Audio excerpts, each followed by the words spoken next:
No.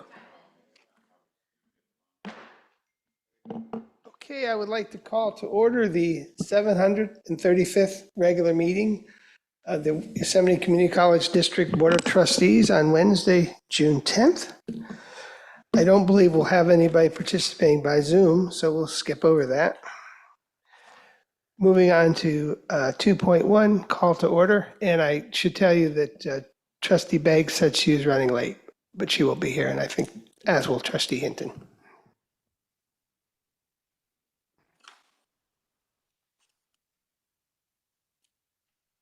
Call to order. You want to roll? Sorry. Now I'm going too slow.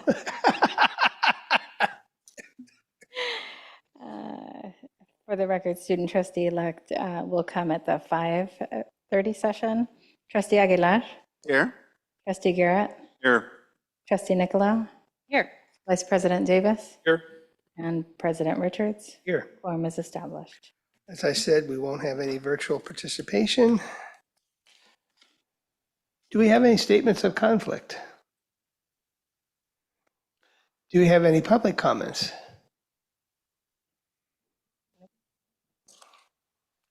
So we do have a closed session. Madam Stenographer, could you tell us what we're going to talk about, please? Sure. The board will adjourn to closed session to discuss items 3.1 through 3.6 on the closed session agenda. Their time of adjournment is 3:01. Thank you, Celia.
Welcome, everyone.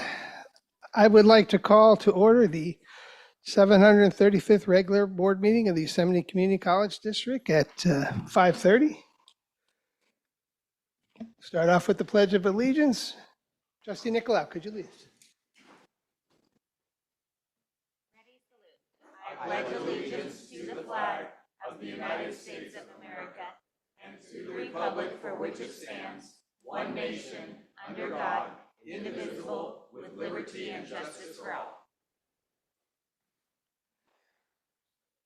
Madam Stenographer, could you establish quorum with roll call, please?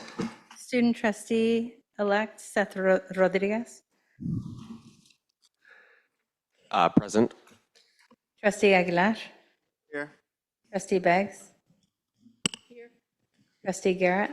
Here. Trustee Hinton. Here. Trustee Nicolau. Here. Vice President Davis. Present. President Richards. Here. Quorum is established.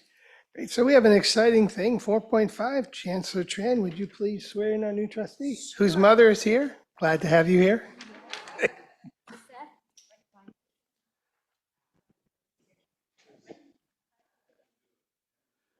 Yeah, in front of everybody. Yeah, that way his mom can take a picture. That's a good idea. You come too, Vice President. There you go. Make it official. Very official. Yes. Hold on. Okay, I have the microphone here. All right. Please raise your right hand and repeat after me. I, Seth Rodriguez, I, Seth Rodriguez, do solemnly swear do solemnly swear that I will support and defend that I will support and defend the Constitution of the United States the Constitution of the United States and the Constitution of the State of California and the Constitution of the State of California against all enemies, against all enemies, foreign and domestic, foreign and domestic, that I will bear true faith that I will bear true faith and allegiance and allegiance to and allegiance to the Constitution of the United States the Constitution of the United States and the Constitution of the State of California, and the Constitution of the State of California, that I take this obligation freely that I take this obligation freely without any mental reservation without any mental reservation or purpose of invasion, or purpose of evasion, and that I will, and that I will,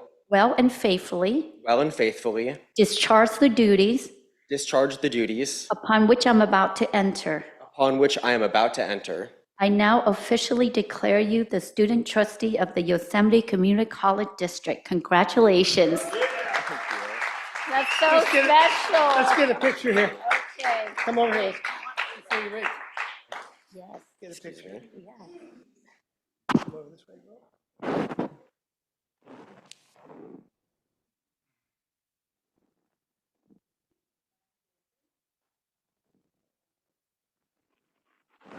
Congratulations. Back to the dais, we'll have you safe.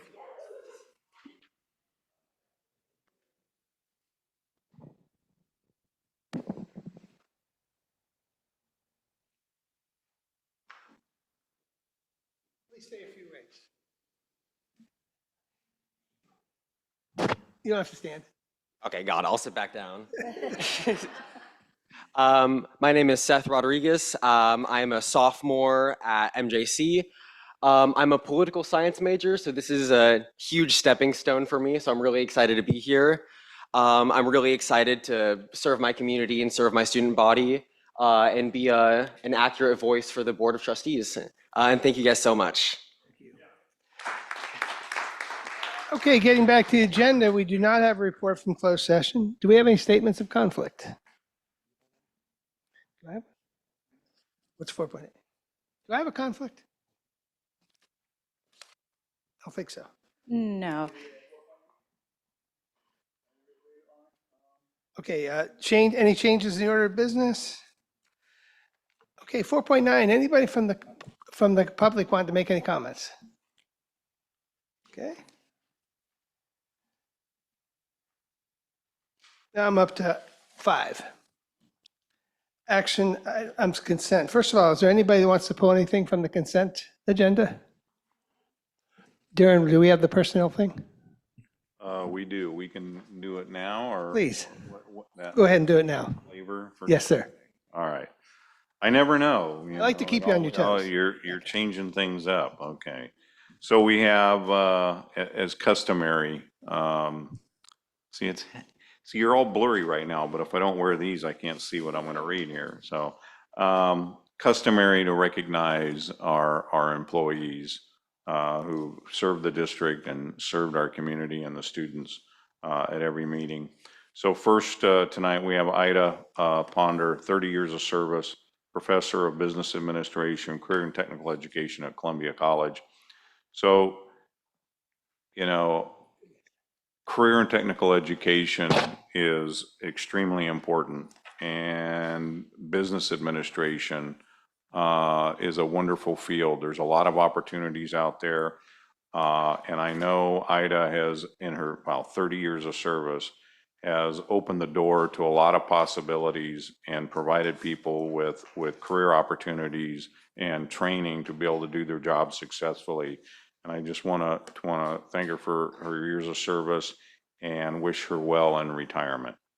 Melissa Raby, is Melissa here tonight? There she is.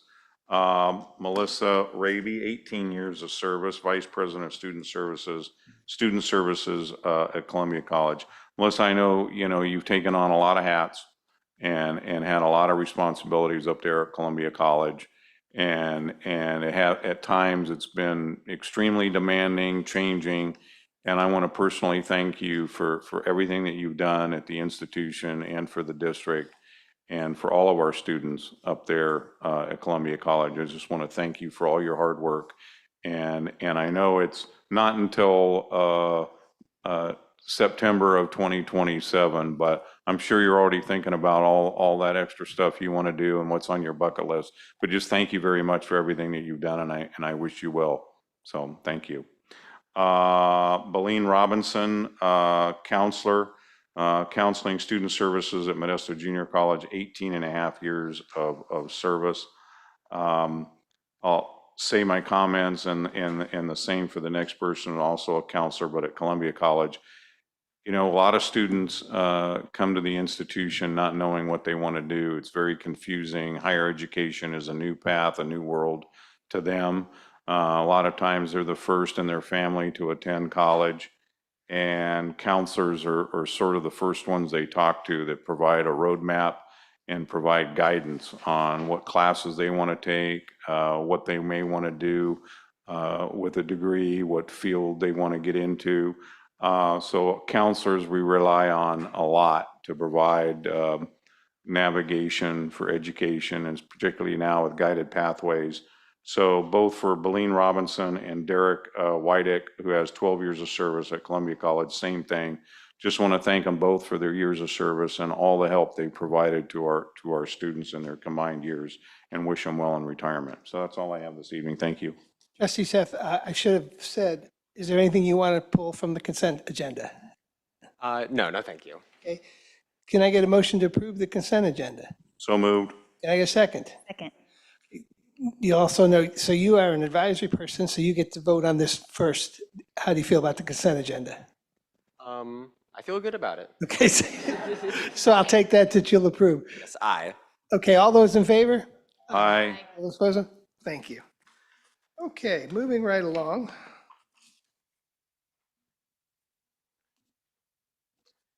First item, YCCD, okay. YCCD 6.1, YCCD resolution number 282620 established the 2026-27 appropriations limit and gain limit. The recommended action is that the Board of Trustees adopt YCCD resolution number 252620, establishing the appropriate limit for the fiscal year gain limit of $146,370,969 as attached to the June 10th agenda. Anyone want to comment on this? Can I get a motion to approve? So moved. Can I have a second? Second. Student trustee. Aye. All those in favor, please say aye. Aye. Opposed? Great. Okay, now we'll move on to 6.2, Proposition 30, Education Protection Act, EPA. Recommend action is that the Board of Trustees approves the expenditure of EPA's funds as instructional salaries and benefits as noted on the June 10th, 2026 agenda. It is important to note that this is not new or increased revenue, but rather a new source of revenue towards total apportionment. Anyone want to comment on this? Can I get a motion to approve? So moved. Get a second? Second. Student trustee, Aye. all those in favor, please say aye. Aye. All those opposed? Great. Okay, 6.3 is the YCCT General Fund Tentative Budget. Recommend action is the Board of Trustees adopts the 2026-27 General Fund Tentative Budget for the Yosemite Community College District as attached to the June 10th, 2026 agenda and directs staff to file it with the Stanislaus County Superintendent of Schools by July 1st, 2026. Since you chair our Finance Committee, anything, Darren? I will after Vice Chancellor Stewart has made the presentation and has commented, but I will have some comments, yes. You're on. Thank you. I want to comment, I was getting a look from Trustee Nicolau. Those first two items that you approved, the GAN limit and the EPA, are just steps we have to go through as it relates to the overall budget process. And so the GAN limit, something created by law, do it each and every year at the tentative budget. And a yes vote is always appreciated on that. I'm going to run you quickly through a presentation by reading every single word on every single. Okay, I was gonna not say, please don't read the screen, but now you brought it up, so please do not read the screen. I struggle every time with this remote. Okay, thank you. Do I want it green? No, that's now off. You can go forward for I me. think it would be wise for her to click it for you. Okay, now I'm doing it. Okay. You stop. All right. So in the budget process, which really kicks off in January with the governor's budget proposal, we've now made it through the May revise, and we're sitting where the California legislature is doing their actions with a deadline of June 15th for their budget recommendations onto the governor, with the idea of having a signed state budget by June 30th. Even after the governor signs the budget on June 30th, there's a little bit more work that occurs during the summer as we work through the implementation of the statewide budget process. So as it relates to this tentative budget, the primary purpose is to allow the district to continue operations while we wait for the final state budget. It gives us spending authority in the new year. Because the May revise just came out, we set our tentative budget based on what the governor was proposing back in January. We'll revise these numbers for a final budget, which comes to you in September. What we make sure is that the tentative budget includes all of the information that we know at the time. So we've incorporated known salary schedule increases. We have a deficit factor continued in the budget at 2% of revenues. Unfortunately, at this time, with a little bit of a lack of revenues at the January proposal, we have not included an ongoing contribution to MJC to correct their budget imbalance. We continue to include cost of ownership for IT and facilities, but in the last couple of years, those have moved to one-time allocations. And a portion of site-specific reserves, those are the amounts that are controlled by the individual sites. Those have been budgeted, so again, that we can start the spending in the new year. We have a resource allocation model process that goes through our DFAC group. So over a several month period, we're presenting to that group with the changes that are known. We want to include as much information that we know at the time. So we're setting our budget based on reasonable projections. We do distinguish between one-time and ongoing revenues. And what's important for me as I present this budget to you is that it's a balanced budget as it relates to revenues and expenses. We have a couple of slides with a lot of numbers on it. It's information taken directly from the budget, but I feel that this is the simplest way of showing you how our unrestricted general fund is doing. And I want to spend 1 second talking about that deficit factor. So we calculate our apportionment from the state. And unfortunately, in the history of the state of California, let's call it over the last 25 years, there have been times where the state promises you $1, and by the time you get to the end of the year, they're giving you 95, 98, 99 cents on that dollar. So community colleges have usually done a deficit factor on that revenue. Fortunately, in the last couple of years, we've had this budgeted and it ends up being at 0, which then frees up some additional resources at the end of the year. So that is a conservative feature that we have in our budget as it relates to our revenues, and one that has served us well over time. As it relates to the expenditures, I talk about where we try to incorporate as many of the changes that are known. We have some completed negotiations. So the YFA salary increase is based on a formula that we're aware of. Line 6 and 7, we have estimated cost increases. There have been some changes to these numbers based on where COLA will end up, and those will be incorporated at the final budget. But what I want to show you there in row 9, ongoing unrestricted general fund expenditures of $172,350,000. And if we go back a slide, comparing that to ongoing revenue of $172,546,000. So again, it's a small buffer to the good. We are anticipating, as I go into some of the next slides, so that the May revise has been positive and there will be additional resources to assist the district moving forward. We have some one-time expenditures included in the budget, which again includes those site-specific reserves and facilities and IT total cost of ownership. Our fund balance has been increasing. That's important because our overall unrestricted general fund is also increasing. So on the next slide, so here we see ongoing revenues, total revenue, total ongoing expenditures are balanced. We do have some one-time expenditures that make a small decrease in overall fund balance. Our projected fund balance, the first line item that we look at is those 2 months of reserves as required by the board policy. So that number has now increased all the way up to basically $29 million. We do have site-specific reserves, again, those that are controlled by the colleges or central services. We do have around $10 million at this time that's available for budget planning. And as I promise you, every time when we do these budgets, that revenues are likely to come in over and expenditures are likely to come in under.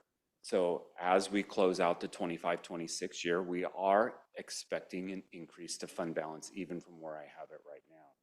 And again, we are expecting the elimination of the deficit factor and those positive revenue and expenditures activities over the entire year will end up in a place where our fund balance is likely to increase. So as we go from now at tentative budget into final budget, I'll be working with the chancellor, hearing from the board on some ideas as it relates to what should we be doing with our reserves. Over the last several years, we've brought forward some expenditures on capital improvements, emergency type construction needs. I know that we'll be hearing from IT more about some IT improvements that are needed to be made. And you know, unfortunately, we have a hillside up in Columbia right now that is going to need some improvements. And so we will be bringing those dollar amounts forward to you with recommendations on how to utilize our reserves. So as it relates to the 26-27 May revise, again, this is not included in the budget, it will be included in the final budget. We are hearing some positive information out of the state, specifically as it relates to stock market increases. The Chancellor's office in Sacramento has made sure that this budget focuses on maintaining base funding stability. We do have 2.87% COLA that's included, calculated by the state, including for some categorical programs. It's disappointing that it's not for all categorical programs because their expenditures do increase every year. There is an amount that's additional. Is it going to be a super COLA? Is it going to be base funding? I need to wait to hear from the state on the final signed budget on how they're going to consider that funding. But that additional state funding will be available to us if we adopt a paid pregnancy disability leave, which I know HR is already looking into and what that'll mean for the district. This budget does include enrollment growth of 1.5% over a 2-year period, which means some of that will actually benefit us in the 25-26 year. And again, that's something that we haven't yet included as we close out our 25-26 fiscal year. There were some minor changes to some one-time allocations. So again, we are June 9th. By June 15th, the legislator takes action, and by June 30th, we're expecting the governor to sign the state budget. Overall, we have a healthy general fund. Our other funds that are included in the budget document are also doing well, and I'm open to any questions you might have on the entire budget document. Okay, before questions, any member of the public have any comments or questions? Trustee Garrett, you have some comments before we get going?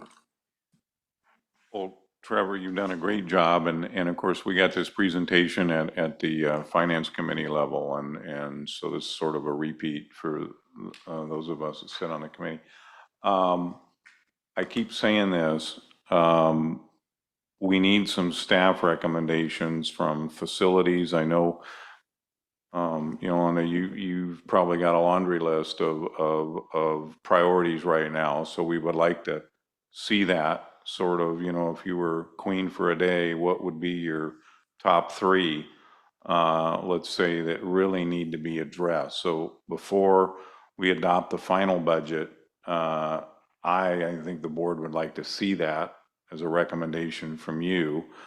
Lucas, I know a lot of IT was bought with the Measure E dollars, and that IT infrastructure is woefully out of date and needs to be upgraded. It's not something we can address all at once, because that's probably going to be in a high single, maybe low double-digit amount of money, but it's something we can, again, if you were king for a day and we could address maybe your top 3, I would like to, and I think it would be helpful for the entire board to see what that would be and what your recommendations would be. Also, Trevor, this is for you. Our OPEB trust is over 100% right now. And, under the IRS code, once that money goes in, it cannot be taken back out. So we're somewhere probably about a $3.2 million allocation for the coming year from primarily Fund 11. A little over 2 million, but yes, it can grow to 3 million with our payroll. So do you want that recommendation now, or do you want it when we adopt the final budget, that we not make that, considering our work comp, property liability, auto liability is going up approximately $300,000, and it's going to continue to go up year over year, is what we're hearing from our JPA. And we've got the unknown of getting fully paid for through apportionment for unfunded FTEs, which keeps growing, which we're happy because we're serving the community. But I'm sure Modesto Junior College and Dr. Sanders would probably like to see that disparity shrunk down a little bit and use those dollars to better serve the MJC community. So do you want that recommendation now, or do you want that when we adopt the final budget in September? What would be your preference? I don't mind the recommendation now for the chancellor to evaluate that, but not as part of the tentative budget, if you would. So we'll do that when the final budget, and you'll just allocate those dollars back out. I think if it's direction of the board. I think that makes sense. Yeah, and then we could, Chancellor Tran and I can work together to determine what those amounts are and how they would be allocated. Because I mean, you know, again, when it comes to infrastructure, especially on our child care development program, I mean, there are things there, Yolanda, I know that the staff has addressed, you've brought to us. There's probably some things there in one-time dollars that could make a huge difference for you know, instructional purposes and for safety of staff and the little ones that are there that we serve. So those are the kind of the priorities for me that I would like to see. So that's why I think freeing this up and whatnot. So just keep that in mind, and that'll be my recommendation when you bring the final budget back in September. And I that- share your view on that particular thing. Any other questions from the board?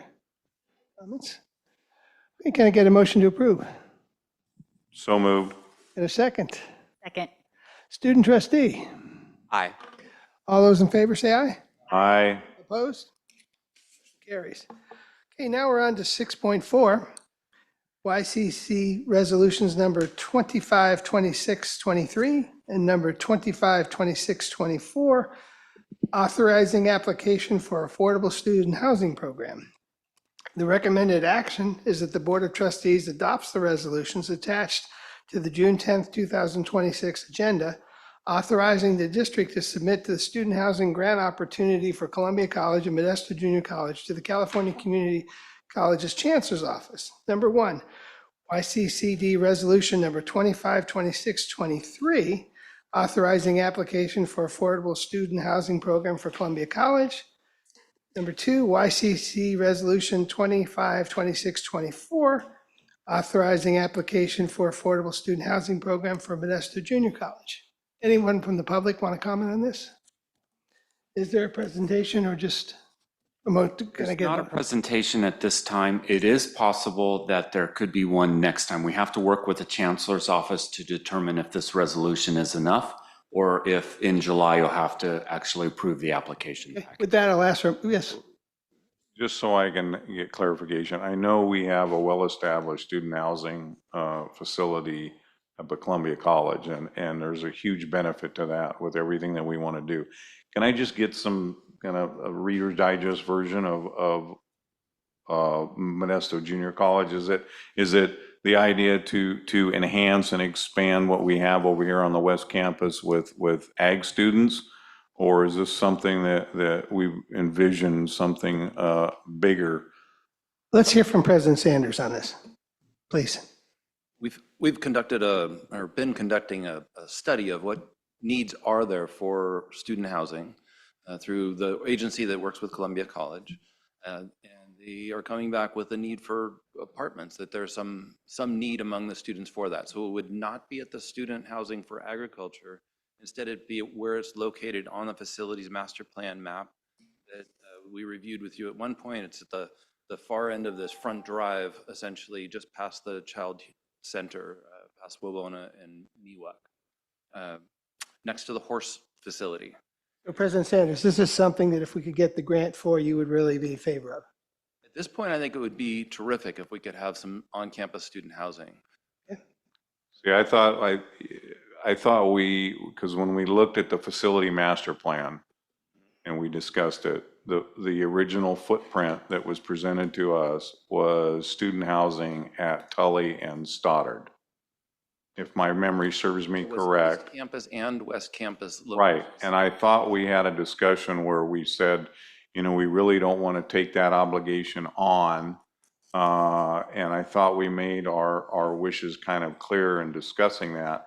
And that's why I wanted clarification tonight, that now it's coming back in a different iteration, and it's on the West Campus.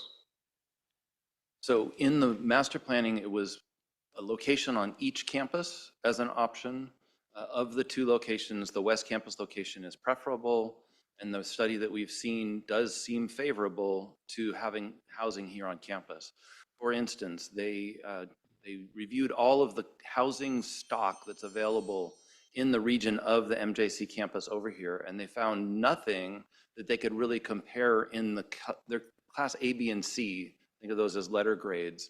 There was nothing available in the class A. In order to find comparable properties, they had to go to the far east side of town and find some apartment complexes over there. The kinds of rent that we would charge, this would be not super cheap for students. I'd love for it to be subsidized, but this would be at least a housing option that's close to campus, that's on campus clearly. It could work. What I don't want to get into is dorms and having a dining hall and having a full 24/7 operation that way, that we just don't have it takes a lot of students. It takes 1,000 students, let's say, in student housing to really afford to have that kind of dining service. But apartments would work well for us, I think.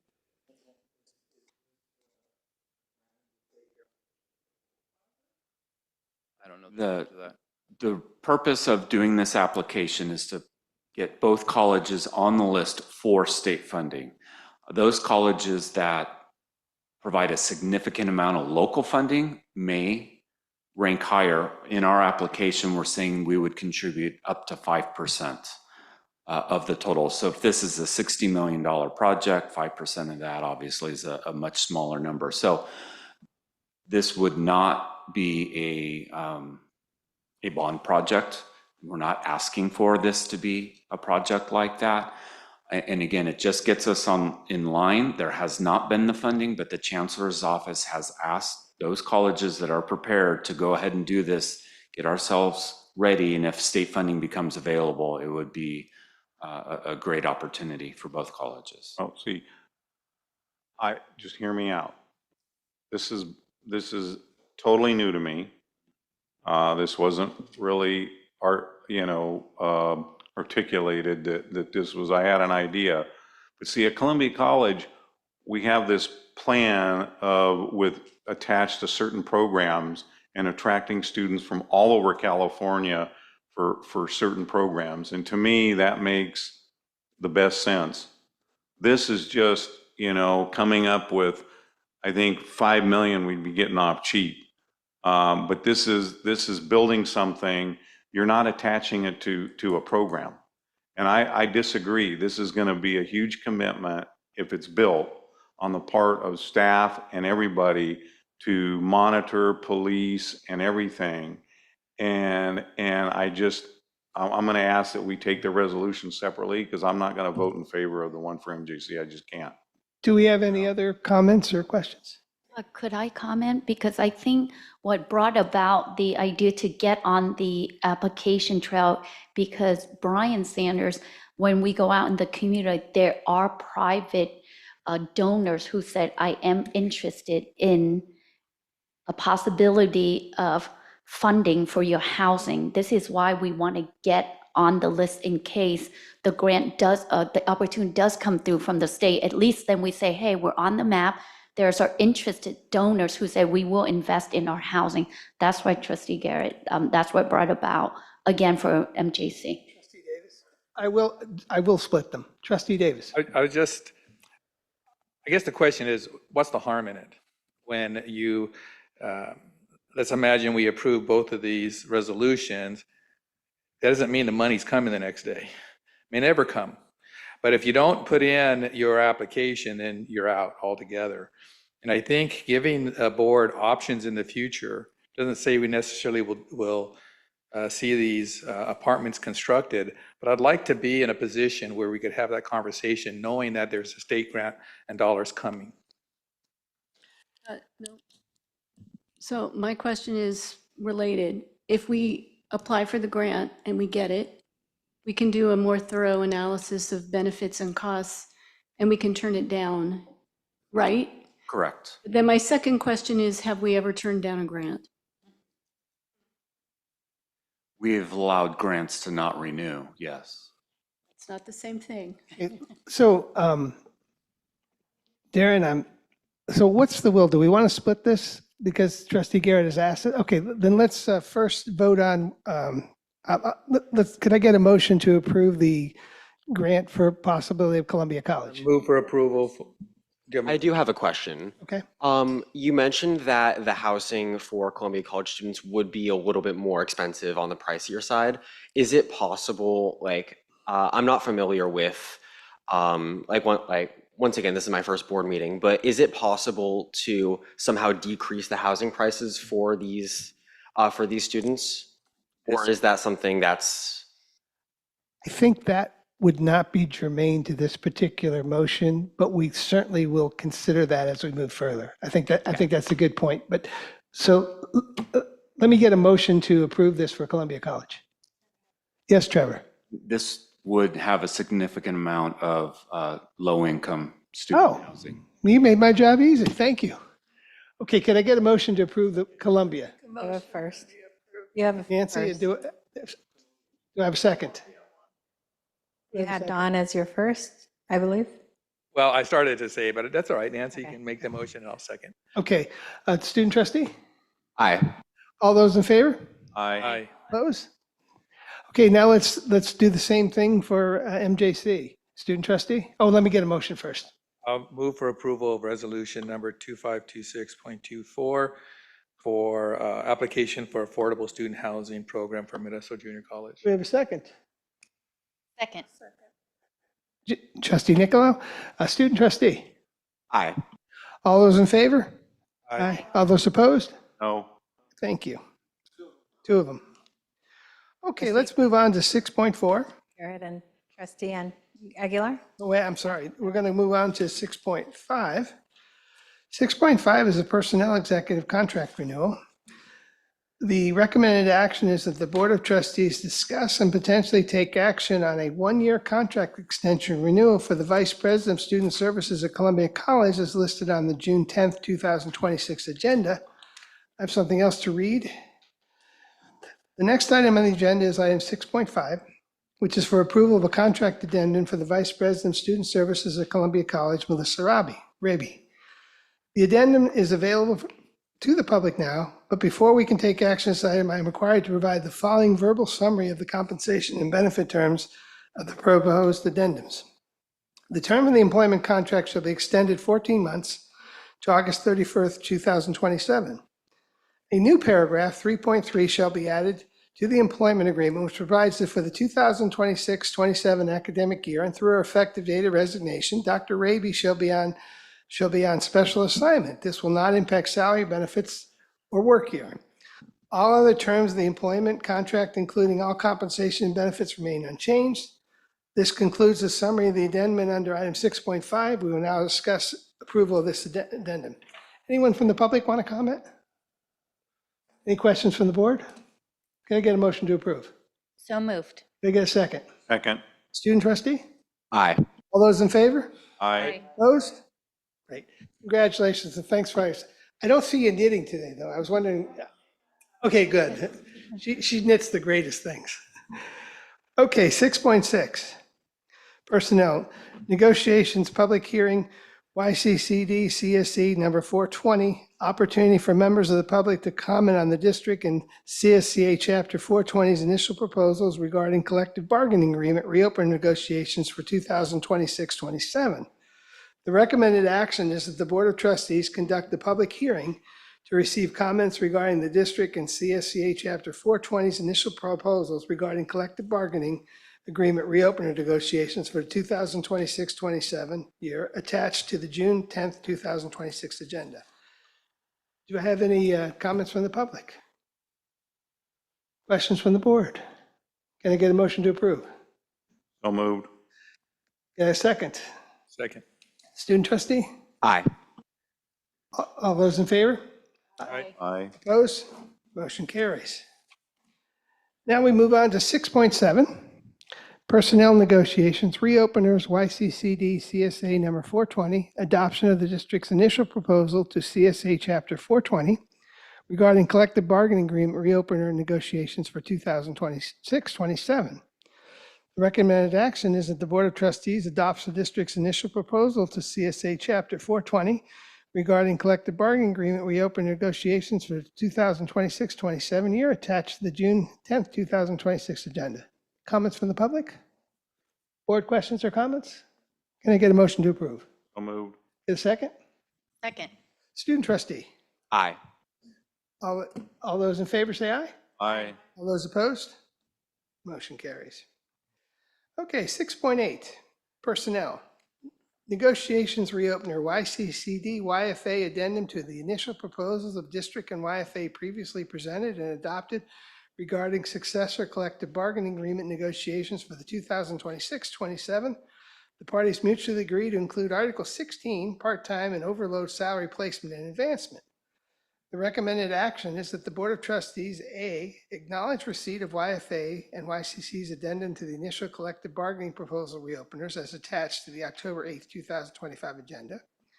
B, schedule public comment on the proposals and board approval to the district's request for November 12th, 2025. 2, refer the proposals to administrative staff for review. Comments from the public? Can I get a motion to approve? So moved. I get a second. Second. Student trustee. Aye. All those in favor, say aye. Aye. All those opposed? Perfect. Okay, now we're to one of the better parts of the night, reports and information items. The first one is the Yosemite Faculty Association, YFA President Optimism 1. My favorite part too. Good evening, Chancellor Tran and the Board of Trustees. I'm sorry to have missed last month's meeting while I took my dear mother to an out-of-town doctor's appointment. Meanwhile, I was grateful to have met with you, Milt, Jenny, Antonio, Leslie, and to have spoken with you, Darren, on the phone, all in the month of May. I hope we can continue to meet this month, including you, Dawn, Nancy, in June. I'm happy to hear that the district's negotiations team has taken on new legal counsel. Is that person here? No. May that relationship be fruitful while helping the YCCD and YFA come to agreement on all outstanding proposals in our ongoing negotiations. As I've already noted, YFA is still open to creative solutions to whatever seems to divide us. I say seems because more and more, I think that an us versus them mentality undermines all progress and doesn't really represent what I hope would be the goal of negotiations, which would be the strongest contract for all parties. With a strong contract that benefits all parties, we are truly committing to deep roots and bold futures. With a strong contract that benefits all parties, each and every one of us can welcome all and serve all to the best of our abilities. With a strong contract that benefits all parties, instead of harboring beliefs about one group winning and another group losing, we can cultivate and grow the unity in this community college district. Thank you. Thank you. Consistent with my making at least one mistake a meeting, we'll go back to board committee reports. Board Finance Committee, Darren? Yeah. Trustee Garrett? I was hoping you would just keep moving along here, but no, so the Board Finance Committee met on June 1st, and routine and customary items were discussed. I mean, our FTE growth, full-time students just keeps, both institutions just keep moving up and knocking it out of the ballpark. And that's great because we're serving the community, both at Columbia College and Modesto Junior College, but also means we're not getting that money, a lot of it back from the state of California. We hope to at some point.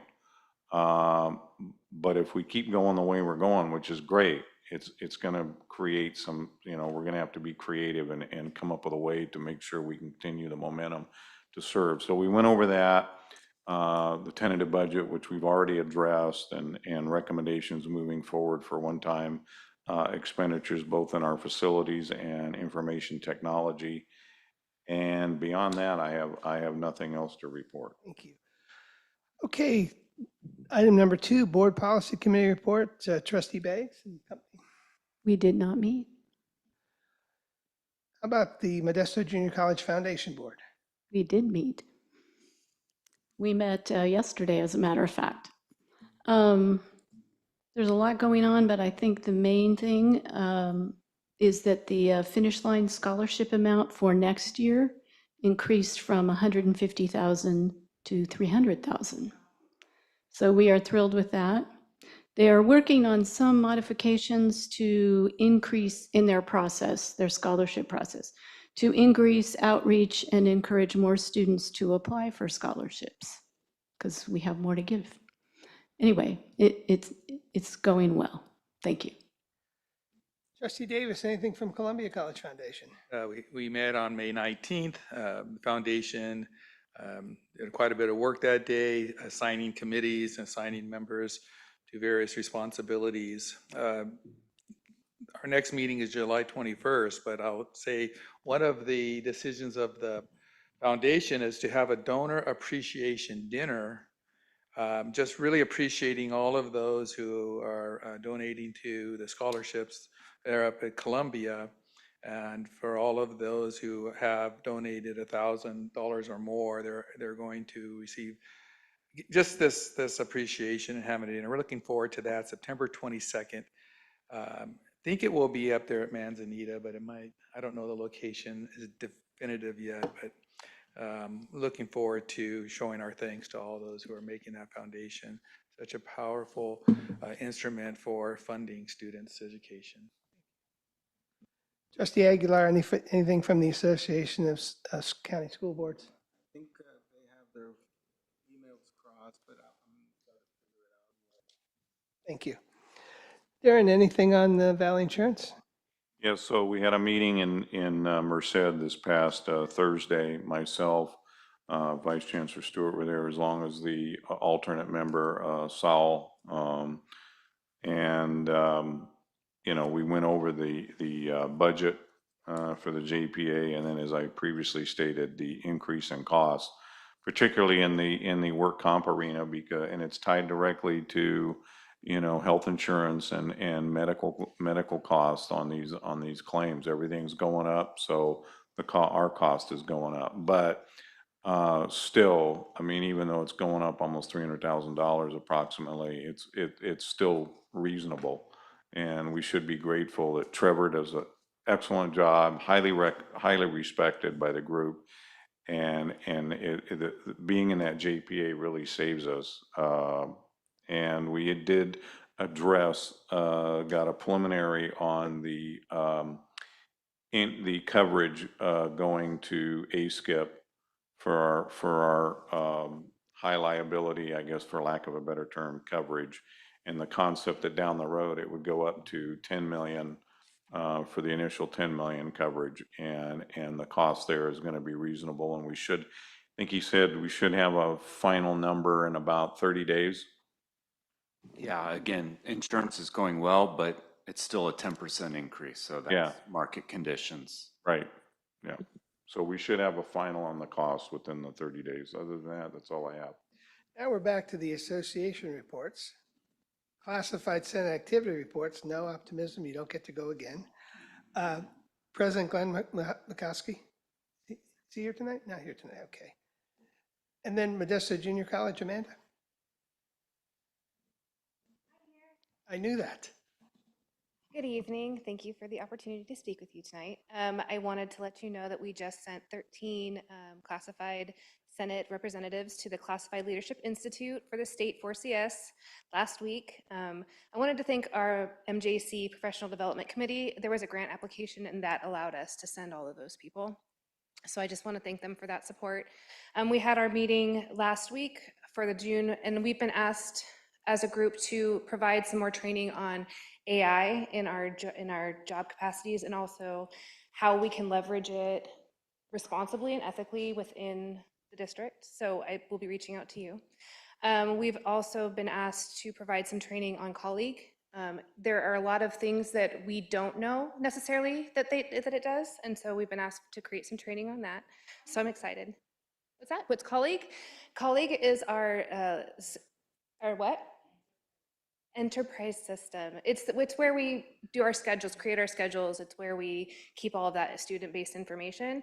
And all of our jobs in classified world that we talked about wanting to learn more is not necessarily because we don't know what we're doing in our part, but we don't know how what we do impacts the next person.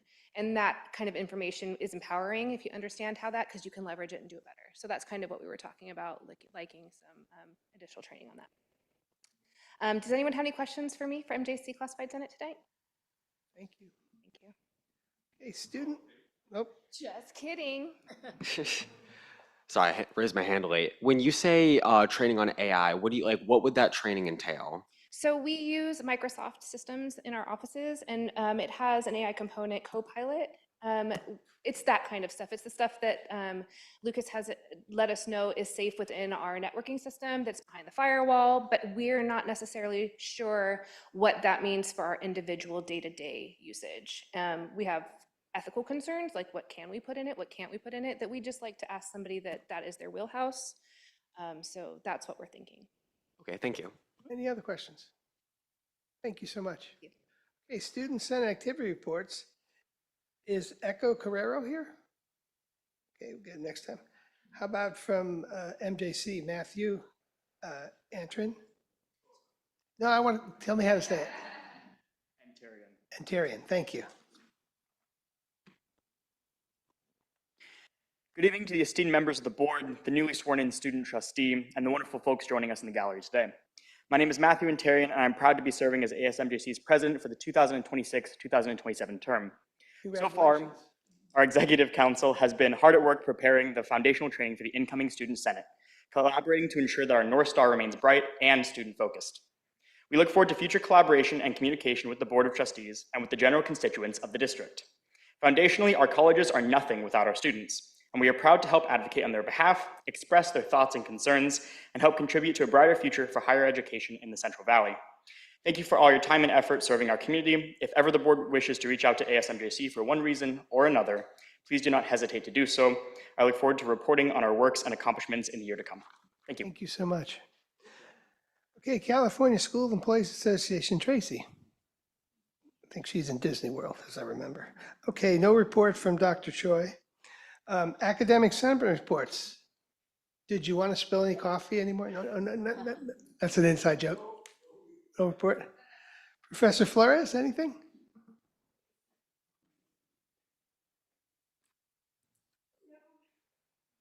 Welcome. Hi. I missed last month. I was wondering why I didn't have a migraine all of May. Good evening, everybody. Welcome, Seth. So glad to see you up there. I always enjoy getting to know the new student trustees, so I look forward to working with you. Thank you, thank you. It's always exciting to see you all up there. I also wanted to remind us all that it was just this time last year that an injustice was corrected and the Pride flag was returned back to the flagpole. So happy Pride Month, everybody. MJC has completed several successful hirings of new faculty, with a couple of committees completing their hiring this summer. Our new faculty orientation committee is working to finalize an exciting and informational gathering of our newest faculty cohort. So please keep an eye out for an invitation to come and welcome our new faculty. This year's hiring has also served as an opportunity to learn what is working well and what's not working at all. I look forward to working with Professor Randall and HR to revise our hiring processes and our equivalency process to ensure fair and transparent faculty hiring.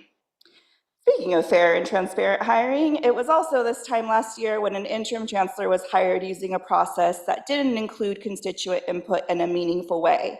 We have time now to conduct a thorough hiring process with constituents appointed as scoring members of an official committee.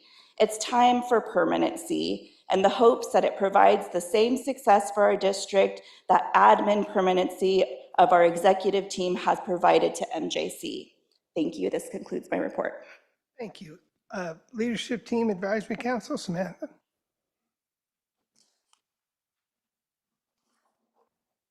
Good evening, board members, President Richards, and Chancellor Tran. First, I am pleased to report that our collaboration with HR to speed up the lengthy recruitment process was a success.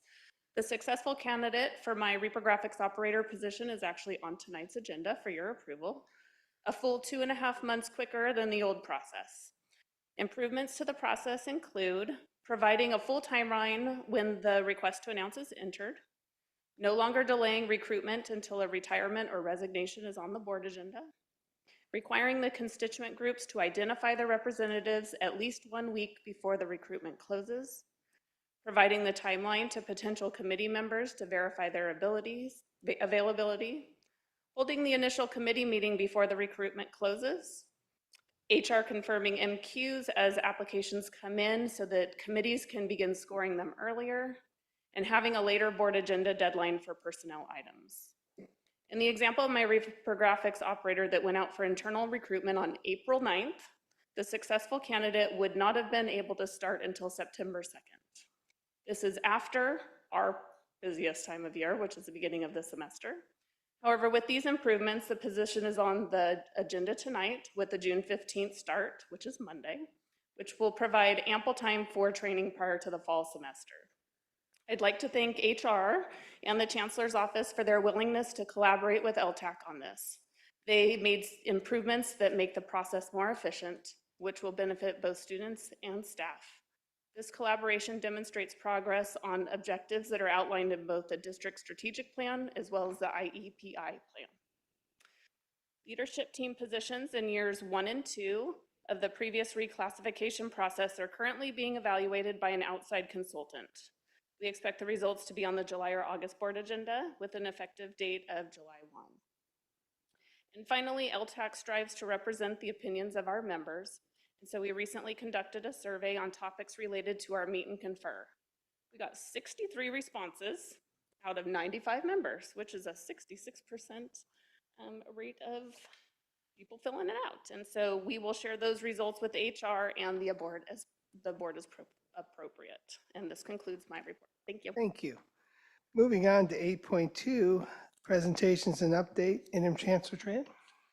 Good evening, everyone. For this month, we have been very busy. Cabinet is working really, really hard. As you all know, we are looking to explore, and hopefully the board will vote on a bond measure that's going to go on the ballot in November. So we've been working, meeting with everybody and anybody that would want to give feedback, suggestions, ideas for YCCD, MJC, and Columbia College. I will tell you the truth, there are good days and there are bad days when I go out there and my team go out there and we hear stories. And one thing is the community has long memories, everyone. But the good news is that at the same time, for those individuals who say, you know, why should we, how should we, as soon as they tour MJC, the feedback we constantly get was, wow, what an eye opener. So we are really open our home essentially to the community, very transparent, come in, see our program, talk to our faculty, talk to our management, and see our facilities. And I think that really, whether the board will say yes or no, but it did open the door for YCCD and MJC to interact with our community. And I personally want to thank my cabinet because honestly, it is really tough work for everybody and we really bond together. So I will leave my report short with just the bond updates, more next month. But why don't we start with MJC, Dr. Sanders. Excellent. I'd like to first comment on something that Amanda shared a moment ago about the Professional Development Committee and how the classified professionals were able to put in a request for resources. In the past, in our colleges, we had lots of resources for professional development for CTE faculty specifically, but not for other purposes. And so one of our goals that we've been working on is to centralize those resources under the Professional Development Committee and make them available to all members of the college community so that everyone can partake of those. Now we use CTE funds to fund CTE projects, but we've also got other resources that we put into a central resource location under that committee to parse them out. So it's going really well. It's kind of a nice little update. So thank you, Amanda, for the object lesson. This evening, other than the rambling I just did, my report will be brief as I recently returned from vacation in Eastern Europe. It was a wonderful opportunity to refresh and learn about a part of the world that I was raised to fear, the former communist countries behind the Iron Curtain. And it was just a wonderful opportunity to see how wonderful, beautiful they really are. It was great. Since my return, as just mentioned, I focused my energy on community connections and building the understanding of community leaders of the state of our facilities. We've had several of the ugly tours that Lena just mentioned of our older facilities, and that's really to illustrate the contrast between the amazing facilities that we built under Measure E and the ones that are in a different state of disrepair. And I was looking around this room just a second ago thinking, this is a really great bond-funded boardroom that's way better than the 1940s barracks that we had before for our board meetings. But we still have other programs that are in those same 1940s barracks on the north side of campus here, and buildings from the 50s that are in really sad shape. So the tours are very impactful. I had one this morning, and again, people walk away eyes wide open. If you would like a tour, Leslie has gone on a tour with us. If you'd like to come by and see what it is we're talking about, I would love to walk you around and show you some of the ugly stuff. Belly of the beast, if you will. On the legislative front, while I was in Europe, AB 1728 was forwarded, passed through the Assembly Higher Education Committee, and then through the Assembly. Now, this is the bill on common course numbering in fire and police courses that is being sponsored by Assembly Member Juan Alanis. Some of the amendments, however, bogged it down a little bit in terms of some of the other issues associated with transfer courses in common course numbering. So I'm working now with the Chancellor's office to put some additional edits in it to try to clean it up and make it as streamlined and simple as possible to achieve the goal of common course numbering for public safety courses without getting bogged down. And Assembly Member Alanis is supportive of that as well, so I'm excited. Today I also met with VPI Betancourt and Research Director Grassi, and we met with Chancellor's Office leaders to discuss some new federal regulations on financial aid that are coming down, asking us to look at the return on investment, the federal government investing resources in financial aid for a student. Coming out the back end of that, we want to make sure that the student is going into a job that's going to pay them well enough. There's a lot of wrinkles in that, and it may be a matter that we'll need to brief you on more thoroughly.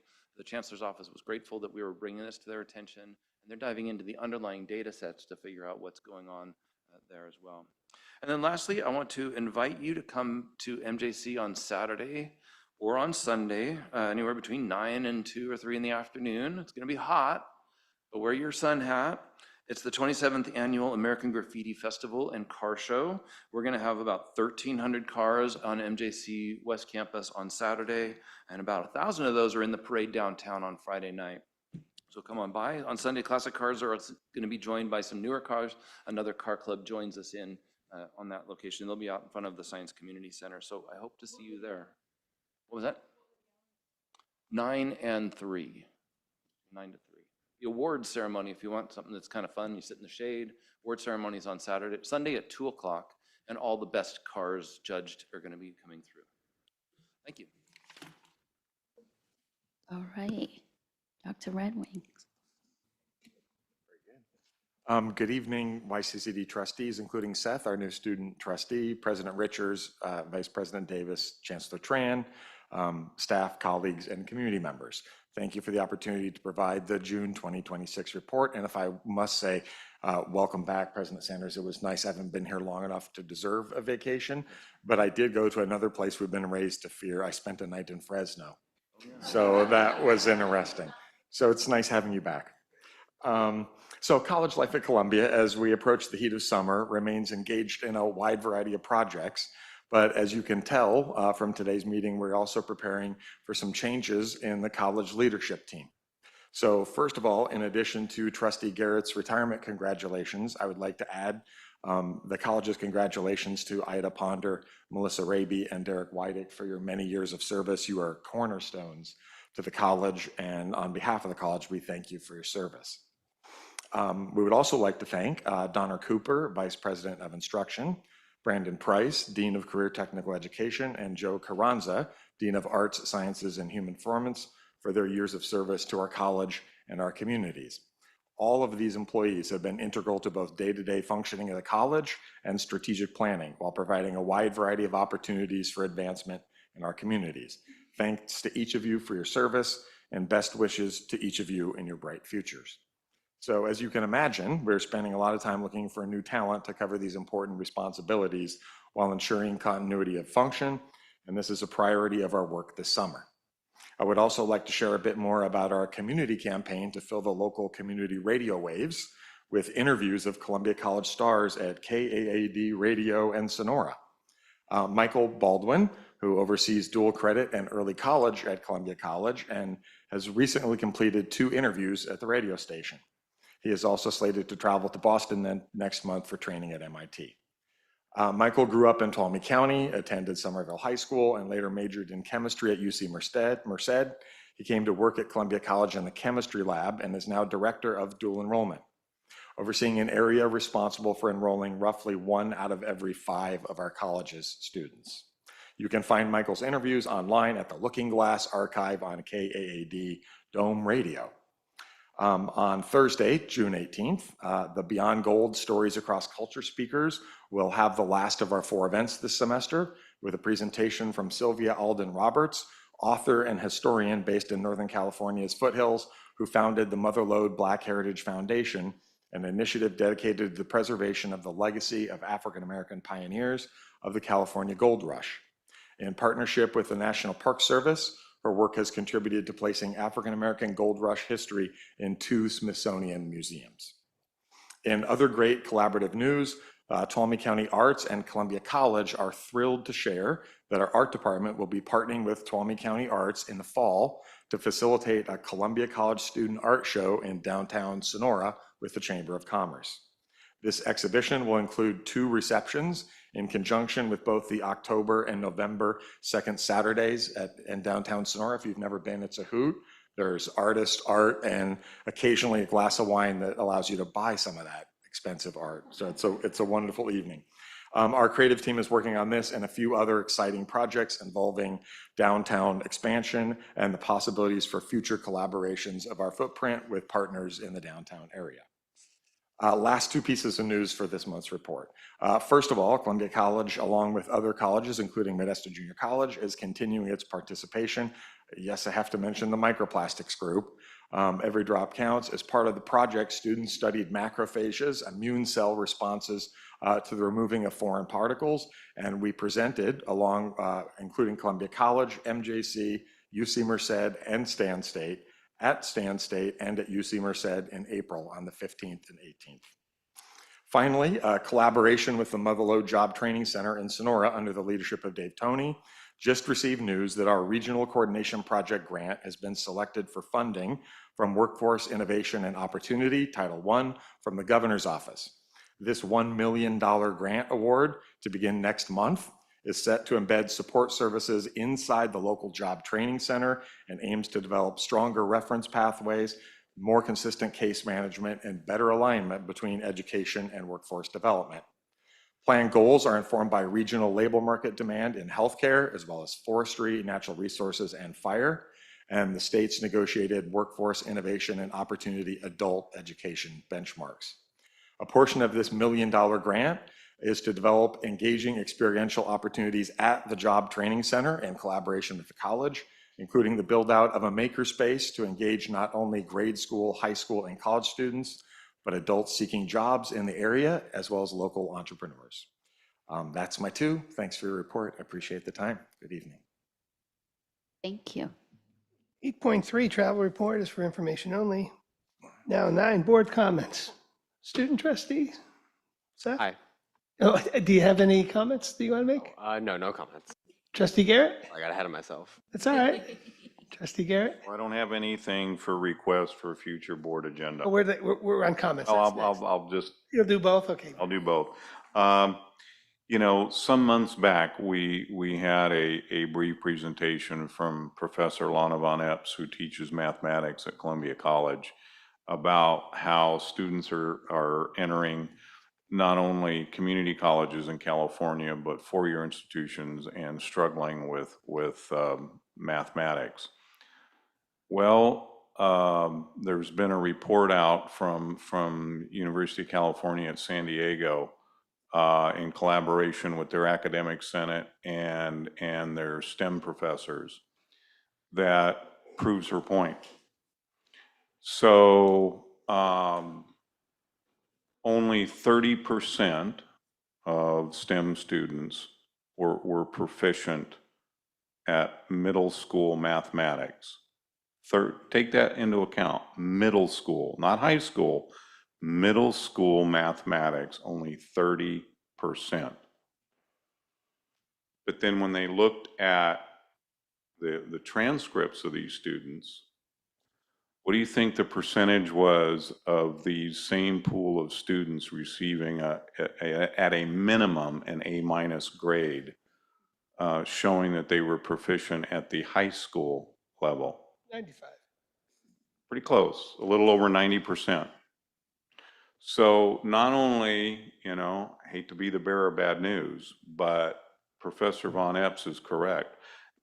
Not only are these students ill-prepared coming out of our high schools, but there's grade inflation involved that is not serving these students to be successful.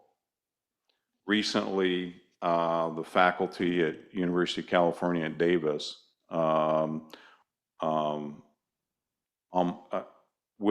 again, in collaboration with their academic senate, signed a petition sent to the state of California legislature to reinstitute SATs because it's not working.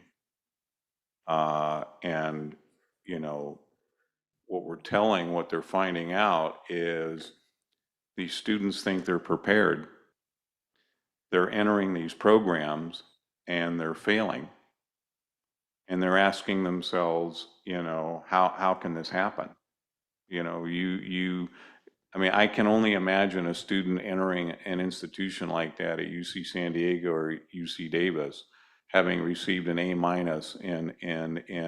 collegiate, or grades showing that I'm going to be proficient, and you can't even perform, the individuals can't even perform. Just give me an idea, and I don't mean to belabor this, but it's an important issue that Professor Von Epps has raised.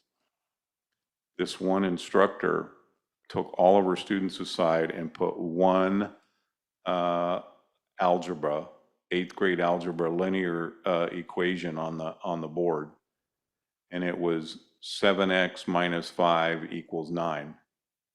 And the majority of the class could not solve that linear equation. So this is huge.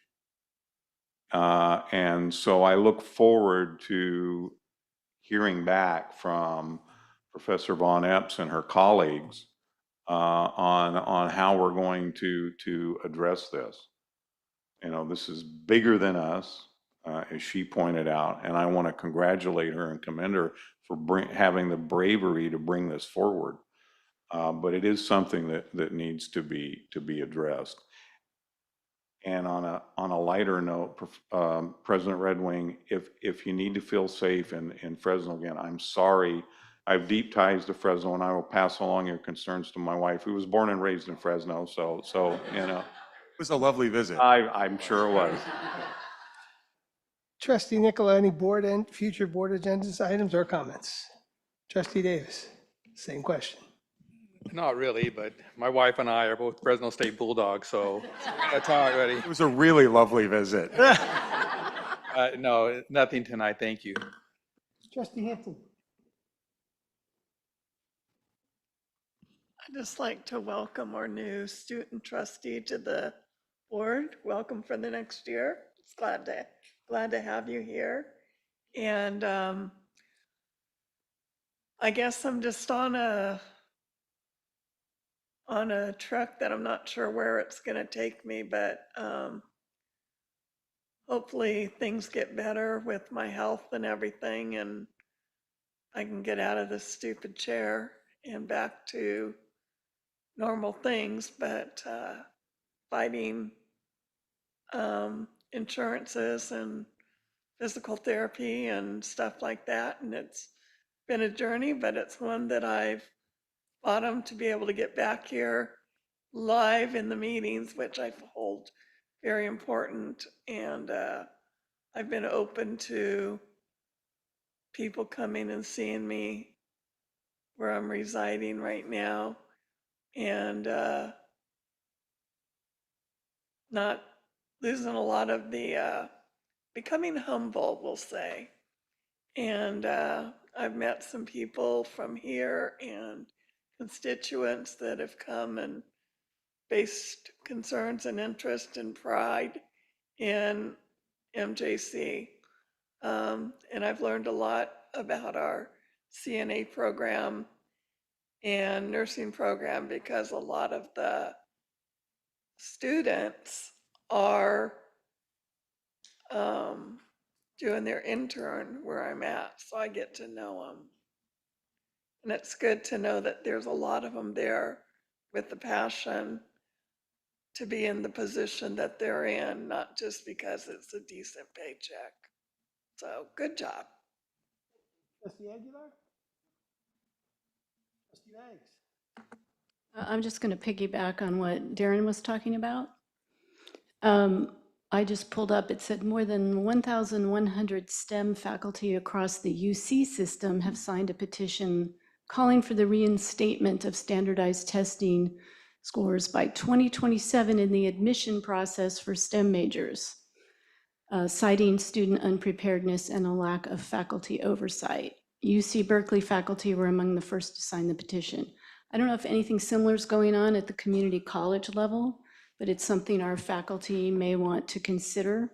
And if they do and come up with a statement, we have a lobbying firm who has been very helpful for us at times in advocating for changes in ed code or law or whatever. We've had a lot of success. So there's some practical things we can do if that's something that faculty feels strongly about.